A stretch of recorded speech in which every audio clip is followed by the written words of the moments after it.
નમસ્કાર દોસ્તો, સ્વાગત છે આપનું શીતલ્સ વર્લ્ડ ઓફ રેસિપીઝમાં. આજે આપણે બનાવીશું સાબુદાણાની ખીર. સાબુદાણાની ખીર બનાવવા પહેલા સબસ્ક્રાઇબ કરી લો મારી ચેનલ, લાઈક અને શેર કરજો અને બેલ આઇકન પર ક્લિક કરી લો. સાબુદાણાની ખીર બનાવવા માટે આપણને જોઈશે 1 કપ સાબુદાણા. એને 5 થી 7 વખત ધોઈ લેવો, જેથી વધારેનું સ્ટાર્ચ હોય તે નીકળી જાય. હવે આપણે સાબુદાણા ડૂબે એટલું જ પાણી ઉમેરીશું અને 4 થી 5 કલાક માટે બોળાવવા માટે રવા દેવું. આમ કરવાથી આપણા સાબુદાણા એકદમ છૂટા બોરાઈ જાય છે. કેસરને 1 થી 2 કલાક પહેલા આપણે બોરી દેવું. 10 થી 15 કેસર અહીં મેં લીધી છે, એને 1 ટેબલ સ્પૂન પાણીમાં આપણે બોરી દઈશું. ચાલો હવે બાકીની આપણે સામગ્રી જોઈ લઈએ. સાબુદાણાની ખીર બનાવવા માટે આપણને જોઈશે 1 કપ સાબુદાણા, જે પહેલાથી બોરી લીધા છે, હવે એકદમ છૂટા થઈ ગયા છે. 4 કપ દૂધ. ડ્રાયફ્રૂટ્સમાં અહીં મેં પિસ્તા અને બદામ લીધા છે, 10 થી 15 નંગ. તમે કોઈ પણ ડ્રાયફ્રૂટ્સ લઈ શકો છો. 10 થી 15 નંગ કેસરની લીધી છે. હાફ કપ શુગર લેવું અને ઇલાયચી પાવડર 1/4 ટીસ્પૂન લેવું. ચાલો દોસ્તો, હવે આપણે ખીર બનાવી લઈએ. એના માટે આપણે જાડા તરિયાવાળું વાસણ જોઈશે. 4 કપ દૂધ લેવું અને મીડિયમ ટુ લો ફ્લેમ ઉપર આપણે દૂધને બોઇલ કરવા મૂકવું. દૂધ આપણું ઉભરો આવી ગયા પછી એમાં આપણે સાબુદાણા ઉમેરીશું.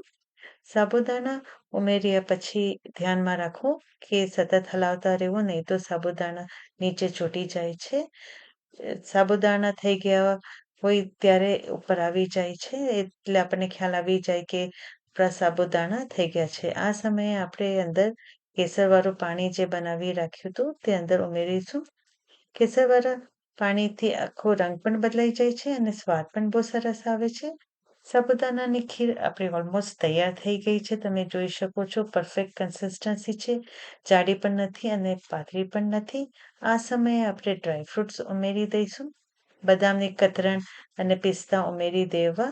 સાથે એલચીનો પાવડર 1/4 ટીસ્પૂન પણ આપણે અંદર ઉમેરીને હલાવી લઈશું. સાબુદાણાની ખીરની અંદર હવે આપણે ખાંડ ઉમેરી દઈશું. અહીં મેં હાફ કપ લીધી છે, તમે તમારા સ્વાદ અનુસાર લેવું. ખાંડ ઓગળી જાય ત્યાં સુધી આપણે હલાવતા રહેવું ધીમા તાપ ઉપર. સ્ટવ બંધ કરી દેવું અને ઠંડુ કરવા મૂકવું. સાઈડમાં ઉતારીને આપણે ઠંડુ કરવાનું છે, જેથી આપણો સાબુદાણાની ખીર એકદમ ગઠ નહીં બની જાય.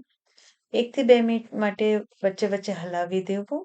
આપણી સાબુદાણાની ખીર પરફેક્ટ કન્સિસ્ટન્સી સાથે તૈયાર થઈ ગઈ છે. સર્વ કરી લો.